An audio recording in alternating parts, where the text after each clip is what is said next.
ओम ज्ञानतिमिरान्धस्य ज्ञानञ्जनशलाकया चक्षुरुन्मिलितं येन तस्मै श्रीगुरवे नमः। नमः विष्णुपादाय कृष्णप्रेष्ठाय भूतले श्रीमते भक्तिवेदान्त स्वामिन्निति नामिने।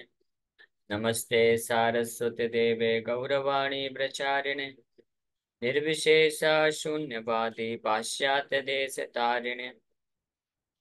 नमो महावदन्याय कृष्ण प्रेम प्रदायते कृष्णाय कृष्ण चैतन्य नामने गौरतुसे नमः। जय श्री कृष्ण चैतन्य प्रभु नित्यानंद श्री अद्वैत गदाधर श्रीवासादि गौर भक्त वृंद। हरे कृष्णा कृष्णा कृष्णा हरे हरे, हरे राम राम राम हरे हरे। हरे Krishna.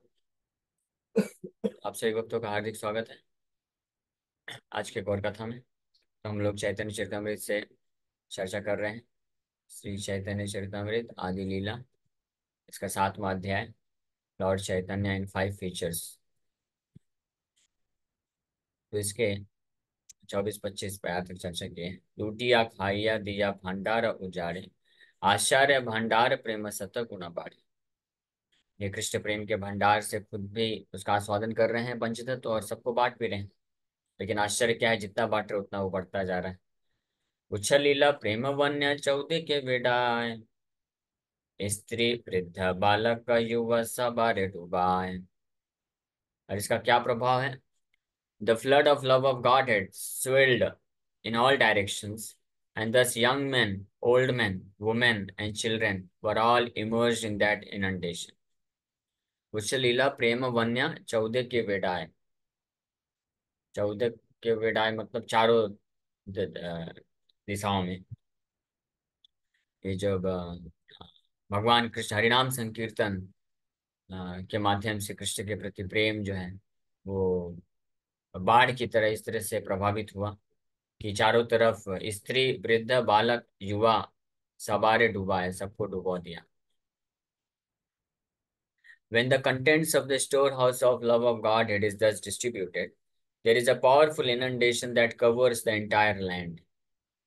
In Sridham Mayapur, there is sometimes a great flood after the rainy season. This is an indication that from the birthplace of Lord Chaitanya, the inundation of love of Godhead should be spread all over the world. For this will help everyone, including old men, young men, women, and children.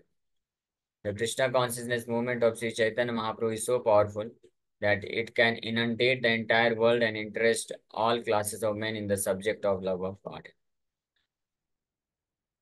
तो नवदीप मायापुर से विशेष रूप से ये चैतन्य महाप्रभु का जो mission है, हरिनाम संकीर्तन, ये प्रकट होता है और पूरे विश्व में इसका बाढ़ आ जाता है।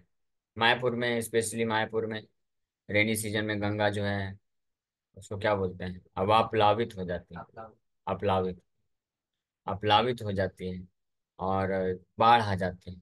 आज भी हमारा जो मंदिर है वहाँ पे तो नरसिंह, अभी तो नरसिंह भगवान को नए मंदिर में शिफ्ट कर दिया गया है, लेकिन जब पुराने मंदिर में नरसिंह भगवान थे तो वो डूब जाया करते थे। हर साल ऐसा स्थिति होता था। तो उसी प्रकार से हरिनाम संकीर्तन रूपी जो फ्लड है, बाढ़ है, वो मायापुर से प्रकट हुआ है चैतन्य महाप्रभु पंच तत्व के माध्यम से, और ये पूरे विश्व को कवर करने वाला है। चैतन्य महाप्रभु इस प्रकार से प्रिडिक्शन भी किए थे। तो पंच तत्व के द्वारा स्टार्ट हुआ हरिनाम संकीर्तन का जो इनंडेशन है, ये बाढ़ है, और पूरे विश्व को कवर कर रहा है। अभी प्रैक्टिकली इस्कॉन के प्रचार के कारण पूरे विश्व में हरिनाम संकीर्तन हो रहा है। महाप्रभु जो डिक्लेयर किए, पृथ्वी त्याग से या तो नगर आदि ग्राम, तो जितने भी नगर नगर आदि ग्राम है तो हर जगह प्रचार होगा। लेकिन अभी तो कम से कम ये देखा जा सकता है कि जितने भी देश हैं, वहाँ जितने भी राज्य हैं, और ज़्यादातर शहरों में मैक्सिमम जितने भी नगर हैं, और हरिनाम संकीर्तन तो वैसे पूरे विश्व के हर नगर और गांव में फैल चुका है। लेकिन वो ट्रैवलिंग संकीर्तन पार्टी के जो है ये चल रही है। लेकिन आगे आने वाले समय में ऐसी भविष्यवाणी है कि पृथ्वी के जितने भी नगर और ग्राम है, हर जगह भक्त लोग होंगे, हर जगह सेंटर होगा, और रेगुलर डेली बेसिस पे वहाँ पे हरिनाम संकीर्तन होगा और मंगला आरती, ये सारी चीजें होंगी, और जिसमें से ज्यादातर जगह स्टार्ट हो चुका ऑलरेडी। 1100 से ज्यादा इस्कॉन के मंदिर और सेंटर्स हैं ऑल ओवर वर्ल्ड में। और ये 1100 तो अभी बहुत कम है, धीरे धीरे 1100 से 11,000, 11 लाख ऐसे संख्या में जाएगा और पूरे इनंडेट करेगा, बाढ़ आ जाएगी। तो ये बारिश का समय चल रहा है, बारिश के समय में बाढ़ आ जाती है। तो 10,000 साल तक ये ऐसा होने वाला है। जो पंचतत्व चालू करके गए, शुरू करके गए 500 साल पहले, तो नेक्स्ट 10,000 ईयर्स तक इस प्रकार से ये बढ़ता जाएगा। और स्त्री, वृद्ध, बालक, युवा सवारे डूबा है, सब इस हरिनाम संकीर्तन के बाढ़ में डूबेंगे। लेकिन कुछ लोग हैं नहीं भी डूबेंगे, उनको भी बताया जाएगा, भी वर्णन किया जाएगा। हाँ, बाढ़ में भी, जब बाढ़ भी आता है तो सब चीज डूब जाता है, लेकिन कुछ कुछ चीजें डूबती नहीं है, तैरती रहती हैं बाढ़ में भी। लेकिन कुछ ऐसे दुर्भाग्यशाली जीवात्माएं होंगे इस कृष्ण प्रेम हरिनाम संकीर्तन रूपी बाढ़ में भी, जिनको बार बार बार डुबाया भी जाएगा तब भी बार बार उछल के ऊपर आ जाएंगे, डूबेंगे नहीं। तो वो कौन कैटेगरी के लोग हैं, इसका वर्णन किया जाएगा। सज्जन दुर्जन पंगु जड़ अंधगान, प्रेम वन्याय डुबाइला जगते रजन। The Krishna consciousness movement will inundate the entire world, पूरे विश्व को डुबा देगा। ये कृष्ण भावनामृत हरिनाम संकीर्तन का जो प्रेम है, एंड ड्राउन एवरीवन, सबको डुबा देगा। Whether one be a gentleman, a rogue, और इवन लेम, इनवैलिड और ब्लाइंड। सज्जन, दुर्जन, पंगु, पंगु मतलब लंगड़ा, जड़ मतलब बुद्धिहीन, और अंधा, अंधगण यानी अंधे लोग, सब डूब जाएंगे इसमें। लेकिन कुछ विशेष प्रकार की प्रजातियां होंगी जो नहीं डूबेंगी, जो तैरती रहेंगी। वो कौन है, उसका वर्णन आएगा।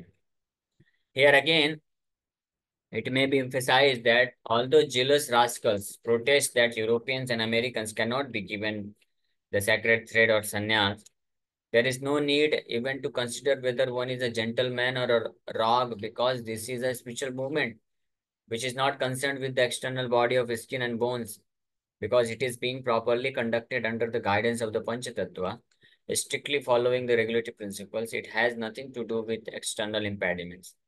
तो प्रभुपाद जी वही वापस से बोल रहे हैं कि पृथ्वी में सज्जन, जगतेर जन, भारतेर जन नहीं बोल रहे हैं।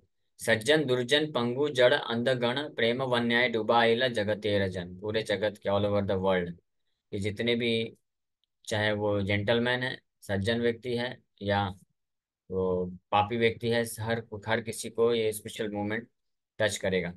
तो प्रिडिक्शन, इसीलिए जो ईर्ष्यालु प्रवृत्ति के कुछ लोग हैं जो ऑब्जेक्शन करते हैं कि अमेरिकन, यूरोपियन लोगों को भक्त बना रहे हैं, उनको संन्यास दे रहे हैं, उनको ब्राह्मण, थ्रेड ब्राह्मण बनाया जा रहे हैं, इसमें ऑब्जेक्शन करते हैं कुछ लोग। तो प्रभुपाद जी बोल रहे हैं कि ये ऑब्जेक्शन उनका आ, जो है निरर्थक है, उसका कोई अर्थ नहीं है, क्योंकि यहाँ पे ऑलरेडी प्रिडिक्शन है। कृष्णदास कविराज गोस्वामी कई सौ साल पहले ऑलरेडी प्रिडिक्शन कर रहे हैं कि ये पूरे विश्व में हर प्रकार के लोगों को हरिनाम संकीर्तन डुबाएगा। क्योंकि ये जो हरिनाम संकीर्तन है, गोलोकेरा प्रेम धन है, ये आध्यात्मिक जगत का वस्तु है, इस भौतिक जगत का नहीं है। तो इसलिए भौतिक जगत के ये एक्सटर्नल बॉडी, ये भौतिक शरीर, जो बाह्य शरीर है, उसके रूप रंग पर निर्भर नहीं करता है कि कोई काला है, गोरा है, स्त्री है, बूढ़ा है, बच्चा है, नौजवान है। यहाँ तक कि अलग अलग प्रकार के शरीर पे भी निर्भर नहीं करता है। महाप्रभु तो उसको भी, वो रिस्ट्रिक्शन भी हटा दिए कि मनुष्य ही होना चाहिए। कुत्ते को भी, शेर को भी, चीता, भालू, उन सबको भी श्री चैतन्य महाप्रभु हरिनाम संकीर्तन करवाए और वैकुंठ भेज दिए। तो यहाँ पे तो हम लोग प्रयास कर रहे हैं कि इंसानों को कम से कम। तो इसलिए केवल और केवल ईर्ष्यावश कुछ लोग इस्कॉन की गतिविधियों पे ऑब्जेक्शन करते हैं कि प्रभुपाद जी ने यूरोपियन, अमेरिकन और के ऐसे पापी लोगों को भी ब्राह्मण बना दिए। हैदराबाद में एक बार ऐसे कन्वर्सेशन चल रहा था। कन्वर्सेशन में एक व्यक्ति प्रभुपाद जी को ऐसे बोलता है कि आपने ये जो पापी लोग हैं, अमेरिकन है, यूरोपियन, हिंदी में कन्वर्सेशन है, मिलेगा तो मैं आपको भेज सकता हूँ, सुन सकते हैं। बहुत सुंदर प्रभुपाद जी जवाब देते हैं। तो वो व्यक्ति, हैदराबाद का एक व्यक्ति बोल रहा था कि आपने ये जो पापी लोग हैं, मिलेच्छ लोग हैं, यवन हैं, पापी हैं, हर प्रकार के पाप करते हैं, उनको भी आप हरे कृष्णा दे दिए, उनको भी जनेऊ दे दिया आपने, ब्राह्मण बना दिया। हाँ, तो अब ये क्या वैल्यू रह गई फिर भगवान के नाम की? हमारी ब्राह्मण संस्कृति की वैल्यू कहाँ रह गई? सब वैल्यू आपने खत्म कर दिया इन पापी लोगों को भी दे करके। तो प्रभुपाद जी बहुत सुंदर उत्तर देते हैं। बोलते हैं वो लोग पापी होकर के भी, हिंदी में बोलते हैं, बड़ा सुंदर बोलते हैं। हाँ, तो पापी होकर के भी वो लोग हरिनाम जप करता है। और आप सब लोग समझता है, ऐसे प्रभुपाद जी बंगाली हैं, तो बोलते हैं आप सब समझता है कि आप पापी नहीं है, आप बहुत अच्छा है। आप बहुत अच्छा होकर के भी आप हरिनाम जप नहीं करता है। तो अब बताओ आप कौन है, आपका क्या स्थिति है? अब वो पापी होकर के, अमेरिकन यूरोपियन, वो लोग पापी होकर के भी हरिनाम जप करता है। तो अब आप सोचिए, और आप अपने आप को अच्छा समझता है, लेकिन आप फिर भी भगवान का भक्ति नहीं करता है, नाम जप नहीं करता है, केवल भौतिक कार्य करता है। तो आपका क्या स्थिति है? तो जब ऐसे प्रभुपाद जी काउंटर क्वेश्चन किए, तो कुछ आंसर ही नहीं दे पा रहे, वो फिर चुप हो गया। फिर दूसरा प्रश्न पूछना चालू कर दिए। वो बोलते हैं, प्रभुपाद जी वर्णन कर रहे थे कि इस संसार में कोई संतुष्ट नहीं है, गरीब और अमीर के बारे में बहुत चर्चा चल रही थी। तो वो बोलता है कि गांधी जी तो गरीबों की झोपड़ी में जा जा करके खाते थे। हाँ, आप गरीबों के झोपड़ी में क्यों नहीं जाते हैं? आपके मंदिरों में ज्यादातर हम देखते हैं कि अमीर लोग ही आते हैं। तो प्रभुपाद जी बोले कि मंदिर हमारे लिए, पहली बात तो प्रभुपाद जी क्लियर किए कि गरीब और अमीर कौन है। आप बाहरी दृष्टिकोण से देख रहे हो। तो उसको ही पूछे कि आप अपने आप को अमीर क्यों समझते हैं, आप ऐसा क्यों, आपको ये क्यों लगता है कि आप गरीब नहीं हो? हमारे दृष्टिकोण से जिसके पास भी आध्यात्मिक ज्ञान नहीं है, कृष्ण की भक्ति नहीं है, वो गरीब है। और हमने कोई रेस्ट्रिक्शन नहीं लगाया है, हमारे मंदिरों में हमने लिख नहीं रखा है कि गरीब व्यक्ति आ नहीं सकता, केवल अमीर लोग आ सकते हैं। हमारा मंदिर ओपन है पूरी तरह से, हमने मंदिर खोल दिया है। और शिक्षाएं फ्री ऑफ कॉस्ट, निःशुल्क प्राप्त होती है, प्रसाद निःशुल्क प्राप्त होता है, कोई भी आ सकता है। हाँ, फिर गरीब लोग क्यों नहीं आते हैं? हमने तो नहीं मना किया है, कोई भी आ सकता है। तो फिर वो व्यक्ति बोलता है कि गरीब लोग नहीं आते हैं क्योंकि उनको संकोच होता है, इसलिए वो लोग नहीं जाते हैं। तो आपका जिम्मेदारी है कि आप गरीबों के पास जा जा करके उनको शिक्षा दीजिए, उनको भक्ति कराइए। तो प्रभुपाद जी बोले, at least I have done this much, कि मैंने इतना तो किया कम से कम, पूरे ऑल ओवर वर्ल्ड में 108 मंदिर खोल दिए हैं। अब आप भी कुछ करो। मैंने मंदिर खोल दिया है, संस्था संघ बना दिया है, भक्तों का संघ उपलब्ध है। अब आप जाओ और भी आप लोगों को गरीबों के पास जा जा करके उनको लेके क्यों नहीं आते हैं आप? सब कुछ आप मेरे से ही क्यों एक्सपेक्ट करते हैं? हाँ, तो at least you should give credit for what I have done. Why you are finding fault कि क्या नहीं किया है? आप भी करो। तो ऐसा कोई रेस्ट्रिक्शन नहीं है। और आज धीरे धीरे इस्कॉन का जैसे प्रचार बढ़ रहा है, तो कई कई गांव गांव में प्रचार हो रहा है, सेंटर खुल रहे हैं। लेकिन प्रभुपाद जी, क्योंकि समय कम था, तो प्रभुपाद जी बड़े लोगों को पकड़े। बड़े लोग मतलब इंटेलिजेंट, न केवल धनी नहीं, युवा लोग, युवा को पकड़े, और जो बुद्धिमान है उनको, इंटेलिजेंट क्लास ऑफ पीपल को पकड़े, ताकि वो लोग, इंटेलिजेंट लोग जो होते हैं वो लीडर बन सकते हैं। वो लीडर बनेंगे तो मिशन को आगे बढ़ा के लेके जाएंगे। और अगर शुरू से प्रभुपाद जी बैठ जाते दो चार ऐसे गरीब लोगों की बस्ती में जा करके उनको प्रचार करते, तो वहीं पे सब खत्म हो जाता, क्योंकि प्रभुपाद जी के पास 10-11 साल ही तो थे। 10-11 साल बस वो 200-400 लोगों को गरीब झुग्गे झोपड़ी में जाके प्रचार करते हैं, तो वो लोग आगे चल के कैसे करते हैं? तो प्रभुपाद जी ने इसलिए कि आप किसको पकड़ा, जो बड़े बड़े लोग हैं न्यूयॉर्क में जा करके, और उन लोगों को पकड़ा, अमेरिकन यूरोपियन लोग को शिष्य बना दिए, भक्त बना दिए। फिर वो लोग पूरे विश्व में जा जाकर प्रचार किए, और इतने जल्दी संस्था खड़ी हो गई। और प्रभुपाद जी के जाने के बाद भी 45 साल लगभग हो गए हैं, 45 साल से भी ज्यादा। हाँ, 45 47 47 48 साल हो गए, लगभग 50 साल मान लीजिए। तो 50 साल में भी इस्कॉन कितना बढ़ रहा है, और कितने जगह प्रचार प्रसार हो रहा है, लाखों की संख्या में लोग भक्त बन रहे हैं। तो इसलिए ये एक निरर्थक ऑब्जेक्शन है जो कुछ लोग करते हैं कि गरीबों के पास नहीं प्रचार करते हैं, या और इसी कन्वर्सेशन में फिर वो फाइनली प्रभुपाद जी बोलते हैं कि आप, हाँ, जब उसको पूछे कि आप भक्ति को क्यों नहीं स्वीकार करते हैं, आपको ऐसा क्यों लगता है कि आपको जरूरत नहीं? तो वो व्यक्ति बोलता है कि मैं तो संतुष्ट हूँ, मैं जॉब करता हूँ, मुझे अच्छा पैसा मिलता है, मेरा परिवार अच्छे से पालन पोषण कर लेता हूँ, तो मैं तो संतुष्ट हूँ, इसलिए मुझे उतना जरूरत नहीं है, हमें उतना जरूरत नहीं है। लेकिन गरीब लोग हैं जो दुखी हैं, उनको जरूरत है, उनके पास आपको जाना चाहिए, उनको प्रसाद खिलाना चाहिए, उनको नाम जप कराना चाहिए। तो प्रभुपाद जी काउंटर इसका आर्गुमेंट देते हैं। प्रभुपाद जी बोलते हैं कि एक जो सुअर होता है, गधा भी होता है, वो भी संतुष्ट रहता है। सुअर को भी जो है खाने को मिल जाता है अपना जो है, वो उससे संतुष्ट रहता है, गधा भी संतुष्ट रहता है। तो ऐसे संतुष्टि का क्या मतलब? उसी प्रकार से भौतिक जगत में आप जिस संतुष्टि की बात कर रहे हैं वो इस तरह जानवर की तरह संतुष्टि का है। केवल आहार निद्रा भय मैथुन करके आप जो सुख संतुष्टि को प्राप्त कर रहे हैं वो जानवर की तरह है। लेकिन शास्त्र हमको बताते हैं कि मनुष्य जीवन का वास्तविक लक्ष्य क्या है?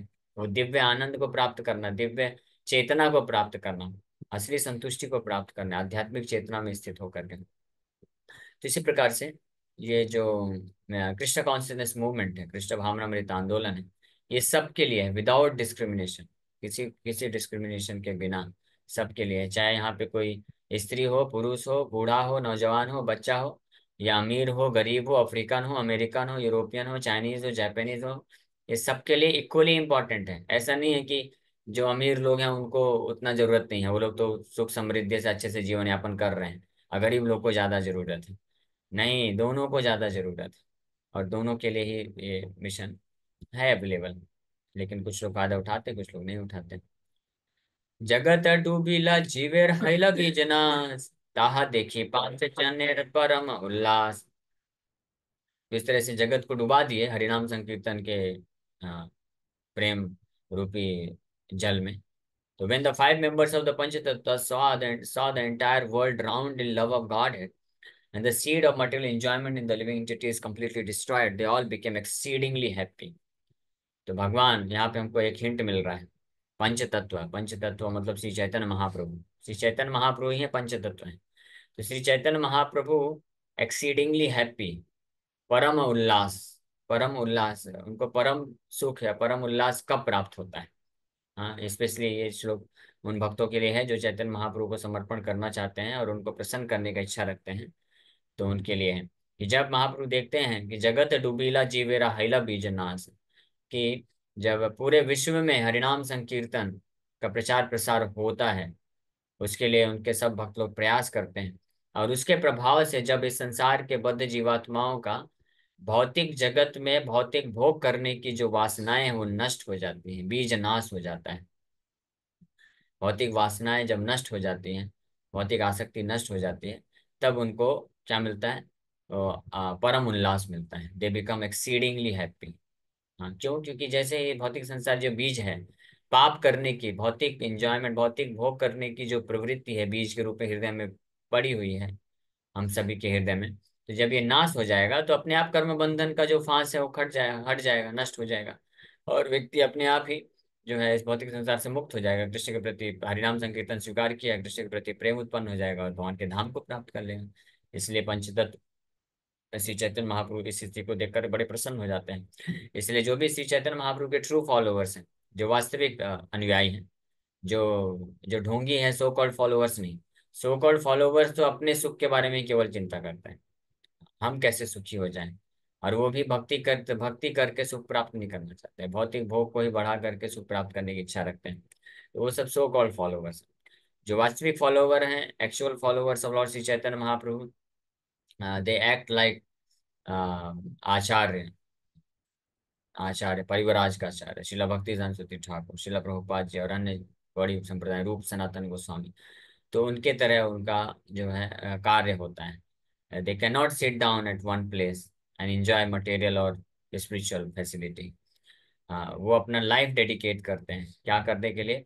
इस जो है हरिनाम संकीर्तन रूपी जो बाढ़ है इसको पूरे विश्व तक पहुंचाने के लिए, so that every one can drowned in love of God है, और उनके जो हृदय का जो बीज है वो नष्ट हो जाए।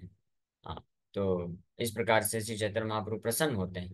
तो इस प्रकार से पंच तत्व चैतन्य महाप्रभु को परम उल्लासित करने के लिए भक्त लोग प्रयास करते हैं। So in this connection, Srila Bhakti Siddhanta Saraswati Thakur writes in his Anubhasya that since the living entities all belong to the marginal potency of the Lord, each and every living entity has a natural tendency to become Krishna conscious. Although at the same time, the seed of material enjoyment is undoubtedly within him. The seed of material enjoyment, watered by the course of material nature, fructifies to become a tree of material entanglement that endows the living entity with all kinds of material enjoyment. To enjoy such material facilities is to be afflicted with the three material miseries.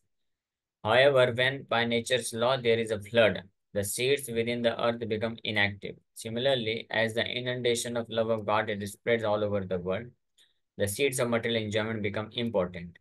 Thus, the more the Krishna consciousness movement spreads, the more the desire for material enjoyment decreases. The seed of material enjoyment automatically becomes important with the increase of Krishna consciousness. तो अपने तात्पर्य अनुभाष्य में श्रील भक्ति ठाकुर इस प्रकार से वर्णन करते हैं कि जो बीज होता है जब धरती के संपर्क में आता है, भौतिक प्रकृति के संपर्क में आने के कारण वो जो है वृक्ष बनता है, फिर उसमें फल फूल लगने लग जाते हैं। तो इसी प्रकार से जीवात्माएं जो है मार्जिनल पोटेंशियल, हम सब तटस्था शक्ति है भगवान की। तटस्था शक्ति का मतलब है कि पोटेंशियल है। पोटेंशियल मतलब हमारे अंदर भगवान की शुद्ध भक्ति करने का भी टेंडेंसी है, और साथ ही साथ में भौतिक जगत में भोग करने का बीज भी है। ये दोनों चीज उपस्थित है। तो अब इस बीज, ये जो भौतिक जगत में भोग करने का जो बीज है, ये जब इसको वाटर मिलता है, पानी मिलता है, पानी किस रूप में? भौतिक कार्य के रूप में। तो भौतिक कार्य के रूप में जब ये जो बीज है ये वृक्ष के रूप में बनता है, और फिर इसमें से भौतिक भोग करने की जो सुख सुविधाएं हैं, भौतिक भोग के फल प्राप्त होते हैं। और वो फल क्या देते हैं? 3 प्रकार के अलग अलग भौतिक ताप प्रदान करते हैं, तापत्रय प्रदान करते हैं, आध्यात्मिक क्लेश, आदि भौतिक क्लेश, आदि दैविक क्लेश। तो इस प्रकार से जीवात्मा जो है इस संसार में फंसा रहता है। हाँ, लेकिन जिस प्रकार से जब बाढ़ आता है तो पृथ्वी के अंदर जो बीज होता है, तो बाढ़ के होने के कारण जो बीज होता है वो इनएक्टिव हो जाता है, वो फिर फ्रक्टिफाई नहीं हो पाता, सड़ जाता है बीज। और इसलिए उसमें से वृक्ष और फिर फल फूल तो निकलने का कोई सवाल ही नहीं उठता।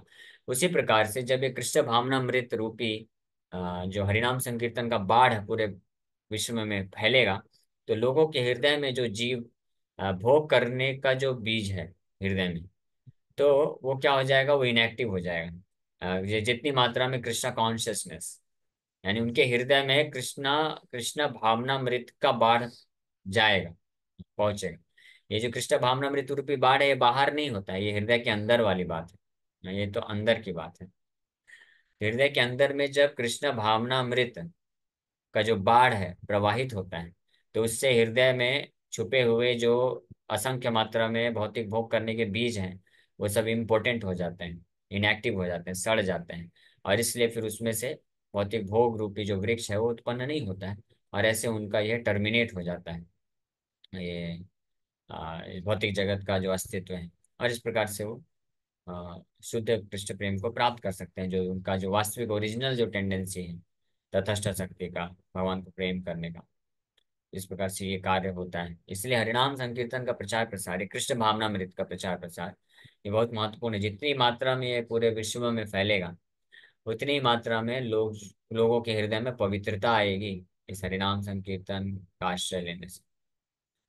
So instead of being envious that Krishna consciousness is spreading all over the world by the grace of Lord Chaitanya, those who are jealous should be happy, as indicated here by the words Param Ullas। तो प्रभुपाद जी बोल रहे हैं कि इस कृष्ण भावनामृत आंदोलन का प्रचार प्रसार इतनी तीव्रता से बाढ़ की तरह हो रहा है पूरे विश्व में, तो इसके प्रति ईर्ष्या रखने के बजाय उन लोगों को, जो लोग ईर्ष्या रख रहे हैं, उनको खुश होना चाहिए, क्योंकि ये चैतन्य महाप्रभु की कृपा से बाढ़ फैल रहा है पूरे पृथ्वी में, और चैतन्य महाप्रभु को परम उल्लास मिल रहा है। तो अगर आप अपने आप को चैतन्य महाप्रभु का फॉलोअर समझते हो, क्योंकि ये ईर्ष्या करने वाले लोग कोई और नहीं थे, ये so called followers of Chaitanya Mahaprabhu थे। इस्कॉन मूवमेंट से प्रभुपाद जी जब इस प्रकार से प्रचार प्रसार किए, तो कोई भौतिकवादी लोग ईर्ष्या नहीं करते थे, उनको तो क्या पड़ी है, वो तो भौतिक भोग में फंसे हुए हैं। ये तथाकथित भक्त लोग ईर्ष्या करते थे, so called followers of Chaitanya Mahaprabhu, जो सहन नहीं कर पाते थे। तो यहाँ पे प्रभुपाद जी बोल रहे हैं कि इस श्लोक से पता चलता है कि जगत डूबीला जीवेरा हैला बीजनास ताहा देखी पांच जनेर परम उल्लास।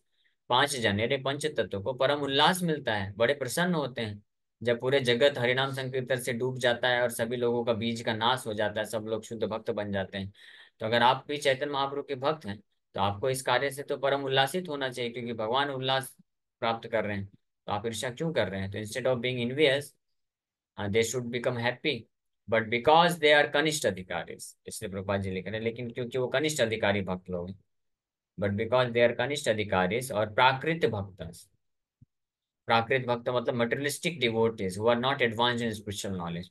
लेकिन क्योंकि वो लोग प्राकृत भक्त हैं यानी भौतिक भक्त हैं, हाँ, भौतिक धारणा है उनकी, आध्यात्मिक ज्ञान नहीं है, चैतन्य महाप्रभु की वास्तविक इच्छाओं को नहीं जानते हैं वो लोग, चैतन्य महाप्रभु कैसे प्रसन्न होते हैं इसके बारे में उनको ज्ञान नहीं है, या उनको कोई खास इंटरेस्ट नहीं है चैतन्य महाप्रभु को प्रसन्न करने का, वो जस्ट भक्ति करते हैं, चैतन्य महाप्रभु का अपना फॉलोअर अपने आप को बताते हैं फॉर द नेम ओनली, नाम मात्र के लिए, अपने सुख की इंद्रिय तृप्ति के लिए। तो इसलिए they are envious instead of happy, इसलिए वो लोग ईर्ष्या रखते हैं खुश होने की जगह। And they try to find faults in the Krishna consciousness movement, इसलिए वो कृष्ण भावनामृत आंदोलन में अलग अलग प्रकार से दोष निकालने का प्रयास करते हैं कि देखो ये इस्कॉन के भक्त है, देखो कैसे हैं, जिनको अच्छे से उच्चारण करना नहीं आता है, हाँ ये लोग कैसे इनका पतन हो जाता है, ऐसे इस प्रकार से फॉल्ट देखते हैं। वो ये नहीं देख पाते हैं कि यही अमेरिकन यूरोपियन लोग कुछ समय पहले हिप्पीज थे, इतने पापी थे, गिरे हुए थे, लेकिन चैतन्य महाप्रभु की कृपा से, प्रभुपाद जी की कृपा से ये लोग उठ गए हैं, तो अभी भक्त बन गए हैं। तो आप उनके पिछले दुष्कर्मों को क्यों याद कर रहे हो, उसको क्यों आप वो कर रहे हैं। और भक्त बनने के बाद अभी वो लोग क्योंकि इस संस्कृति से नहीं जुड़े हैं, तो उनका जो सदाचार है, वैष्णव एटिकेट है, वो उतना प्रॉपर तरीके से नहीं पालन कर पाते हैं। हाँ, क्योंकि वो भारतीय तो नहीं है ना, भारत में सब सदाचार सिखाया जाता है बचपन से कल्चर फैमिली में, लेकिन उनको ये सब सदाचार कहाँ मालूम है। हाँ, तो उनको नहीं पता है, जैसे कोई फॉरेनर माता जी होती है, तो अभी इस्कॉन से जुड़ गई, भक्त बन गए, शुद्ध भाव है, अभी साड़ी वगैरह पहन के अच्छे से तिलक लगा के भक्ति करती है, लेकिन उसको इतना नहीं आइडिया रहता है या भूल जाता है कि अगर बड़े लोग के सामने जाते हैं तो सिर में वो सिर ओढ़ लेना चाहिए, वो डायरेक्ट प्रणाम कर देते हैं। तो तो ये सब छोटे छोटे चीज को देख करके ये लोग सदाचार पालन नहीं करते हैं, ये लोग ऐसे व्यवहार करते हैं, ये करते हैं और दोष देखते हैं, तो ये केवल ईर्ष्या के कारण, ईर्ष्या के कारण इस प्रकार से they try to find faults in Krishna consciousness movement, क्योंकि वो प्राकृत भक्त हैं। अगर कोई वास्तविक भक्त होगा, ऐसे वास्तविक जो वास्तविक भक्त हुए, हाँ वो लोग अप्रिशिएट किए थे, प्रभुपाद जी के ऐसे कई गुरु भाई हुए, हाँ श्री भक्ति ठाकुर के ऐसे अनेकों शिष्य भी हुए जो प्रभुपाद जी को बहुत प्रशंसा की और बड़े खुश हुए कि हमारे गुरु महाराज का जो इच्छा था और चैतन्य महाप्रभु का जो इच्छा था, भक्तिवेदांत स्वामी जी ने पूरा किया है पूरे विश्व में प्रचार प्रसार करके।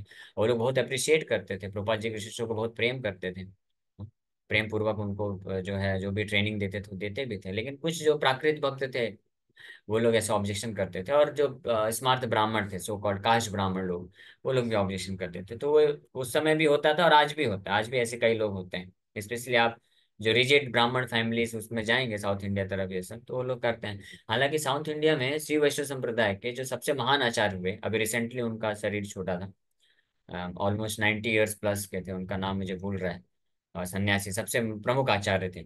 तो वो बहुत ही बिल्कुल खुलेआम वो जो है प्रशंसा करते थे प्रभुपाद जी का और इस्कॉन के भक्तों का। वो इस प्रकार से अप्रिशिएट करते, तो इसलिए कोई भी वैष्णव संप्रदाय का है, अगर वो वास्तविक रूप में वैष्णव है, हाँ शुद्ध भक्ति के ज्ञान को जानता है, तो वो प्रशंसा करता है, वो अप्रिशिएट करता है। तो इस प्रकार से, लेकिन कुछ लोग इस प्रकार से फॉल्ट देखते हैं। तो यह Shrimad Prabodhananda Saraswati writes in his Chaitanya Chandramrita that when influenced by Lord Chaitanya's Krishna consciousness movement, materialists become averse to talking about their wives and children. Supposedly learned scholars give up their tedious studies of Vedic literature. Yogis give up their impractical practices of mystic yoga. Ascetics give up their austere activities of penance and austerity. And sannyasis give up their study of Sankhya philosophy. Thus, they are all attracted by the bhakti yoga practices of Lord Chaitanya and cannot relish a mellow superior to that of Krishna consciousness. लेकिन प्रबोधानंद सरस्वती ठाकुर अपने एक चैतन्य चैतन्य चरितमृत ग्रंथ में चैतन्य महाप्रभु गुणगान करते हुए बताते हैं कि अगर चैतन्य महाप्रभु की कृपा हो गई किसी के ऊपर, थोड़ी सी भी कृपा हो गई, तो वो पहले कृपा प्राप्त करने के पहले जिन जिन जिस जिस जगह पे रुचि लेता था, भौतिकवादी व्यक्ति तो पारिवारिक सुख में रुचि लेता था, और जो स्कॉलर लोग होते थे वो वैदिक अध्ययन करने में सुख लेते थे, रस लेते थे, योगी लोग जो है योगा प्रैक्टिस करने में रस लेते थे, और जो तपस्वी लोग हैं तपस्या करने में रस लेते थे, सन्यासी लोग सांख्य वेदांत दर्शन करने में रुचि लेते थे। लेकिन अगर इनमें से किसी को भी चैतन्य महाप्रभु की कृपा करुणा कटाक्ष मिल जाती है, तो ये सारी चीजों को वो त्याग करके केवल शुद्ध रूप से भक्ति योग को प्रैक्टिस करना चालू कर देते हैं, और इस कृष्ण कॉन्शियसनेस कृष्ण भावनामृत से ज्यादा सुपीरियर रस को और अनुभव नहीं कर सकते हैं। तो ये प्रभाव है, और ये हम लोग देख सकते हैं कि प्रभुपाद जी ने जो इस्कॉन के माध्यम से पूरे विश्व में एक कृष्ण भाव चैतन्य महाप्रभु के इस मिशन को, कृष्ण भावनामृत आंदोलन को प्रचार प्रसार किए, तो हर अलग अलग कैटेगरी के लोग जिनको जिस भी चीज में रस आता था, उस रस से वो लोग मुक्त हो गए और केवल भक्ति के रस में लीन हो गए। तो ये एक बड़ा ही स्पेशल अवसर है, गोल्डन गोल्डन एज है। नेक्स्ट 10,000 ईयर्स जो भी इसमें भाग लेता है वो कृष्ण के भक्ति के रस में डुबकी लगा सकता है। और जो ईर्ष्या रखते हैं या जो नहीं स्वीकार कर पाते हैं, उनका जीवन ऐसे ही निकल जाता है। Okay, so thank you very much. Hare Krishna Hare Krishna, Krishna Krishna Hare Hare, Hare Ram Ram. किसी भक्त का कोई प्रश्न है तो पूछ सकते हैं। हरे कृष्णा। यस, वर्तिका माता जी, आपको कुछ मेरे पूछना है? हाँ प्रभु जी, पहले जैसे कि मैं तुलसी माला पे राधा नाम का जप करती थी, लेकिन मेरी गुरु दीक्षा नहीं हुई है, जिसकी वजह से जाके पंडित जी ने मुझे बताया, मैं प्रतापगढ़ यूपी से हूँ। उन्होंने कहा कि मैं तुलसी माला पे जप नहीं कर सकती बिना दीक्षा के। तो क्या मैं ये उनका बोलना हरे सही कृष्ण। या मेरा ना करना तब? हरे कृष्ण हरे कृष्ण महामंत्र आप प्रभु जी। जप कर सकते हैं। हरे कृष्ण महामंत्र जप तुलसी करना चालू कर दीजिए, चलेगा तुलसी माला। तुलसी लेकिन नियम पालन माला कर। पे हाँ चलेगा, तुलसी माला पे तुलसी कर माला सकते पे हैं। प्रभु जी। हाँ कर सकते हैं, लेकिन आप नियम पालन करिए। प्याज लहसुन भी नहीं खाना चाहिए, और जो 4 नियम है उसको स्ट्रिक्टली पालन करना चाहिए। महाराज जी, मैंने प्याज लहसुन का त्याग कर दिया है, पूरे 1 साल हो चुके हैं। हाँ ठीक है, अच्छी बात है, तो आप जप करिए। हरे कृष्ण महामंत्र जप करिए, इसमें राधा कृष्ण दोनों ठीक। है। हरे कृष्ण मतलब राधा कृष्ण ठीक। होता है, ये चैतन्य महाप्रभु शास्त्रों से, प्रमाणिक शास्त्रों से हमको प्रदान किए हैं। ठीक है। ओके। ठीक है, हरे हरे कृष्णा कृष्ण। प्रभु जी। जो है ना, ये हाँ यूपी से है।